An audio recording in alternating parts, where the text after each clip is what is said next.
after a violent end to the fight like that? What are my thoughts? Initial thought. Yes, I did it. Just like I said I was.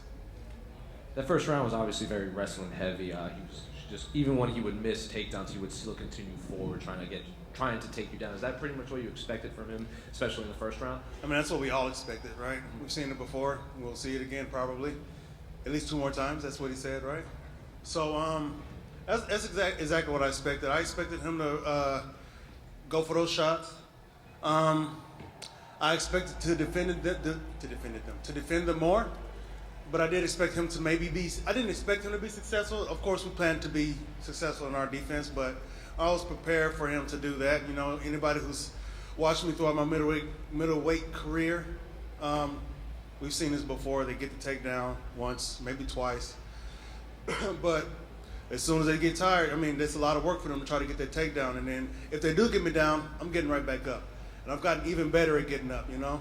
So it was business as usual. It wasn't really hard for me to get up. It wasn't really it was hard for him to try to keep me down, though. So it definitely showed. He slowed down big time in that first round, and he was super slow in that second round. So I was going to ask, the broadcast made it seem like they thought he might have been hurt or just completely exhausted. Did you just get a sense coming into the second round like that something was different after that first round? Well, the pressure that I put on guys, it wears on them big time. And if you're going to wrestle, your cardio is going to get taxed as well. So it was not only was it physically fatiguing, I would assume it was mentally fatiguing. So like I said, you know, when I get in there with my opponent, I'm going to get bigger and bigger and bigger, and they're going to get smaller and smaller and smaller, and they're going to have nowhere else to go. So that's how it went. Were you aware that I think his corner threw in the towel at the end when you were? Yeah, my corner was telling me that they threw the towel in they tried to save him some brain cells at the very last minute. So that's a good corner, you know, because I was on top and I was finna rain down hell on him, and I did, you know. I did exactly what I said I was gonna do. I turned Blonde Brunson into Blood Brunson. And we were speaking with someone in here during your post-fight interview. We could see you getting animated. I think you were pointing at Dana White. Well, I assume it's someone named Dana White yelling something. We couldn't hear somebody named Dana White. Yeah. We couldn't hear what you were saying. So I assume you were calling for a title shot? Of course. What else would I be talking to him about? Either a title shot or the bonus. You know, I think it was the first TKO knockout on. It was the first knockout on the thing, but then Ty just did his thing. So I got some competition apparently, but I think I did better. I don't know, whatever. I mean, whoever makes those decisions make those decisions. But I at least got my 2 checks and a title shot. Congratulations. Thank you. Hi, Jared, over here.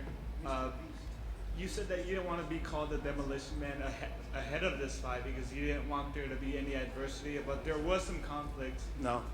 Well, like I said, it was easy for me. Like you see my career, they get the takedown. They've even said it in the promo. They get the takedown, but they can't keep him down. It's not hard for me to get up. I train with some of the best. I train at the best gym with the best wrestlers in the world. Okay, so yeah, you can take me down. Hell, I'll even lie down for you, but you ain't gonna keep me down. Awesome. Enjoy the fight, the main event.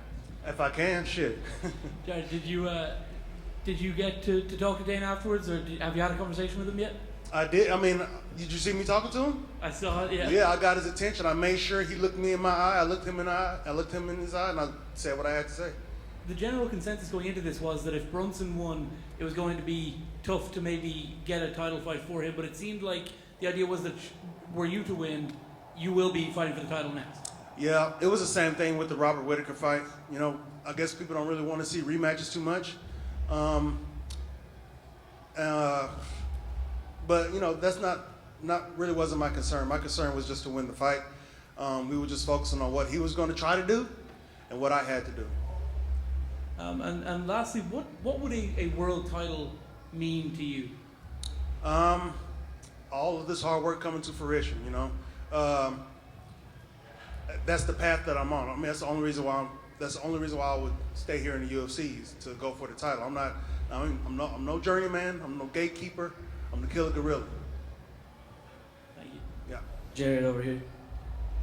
You still have Marvin Vettori in front of you in the rankings. Would you be willing to fight him before a title shot, or? Did you not hear what I said to Dana? Did I say, Dana, I want to fight Marvin next?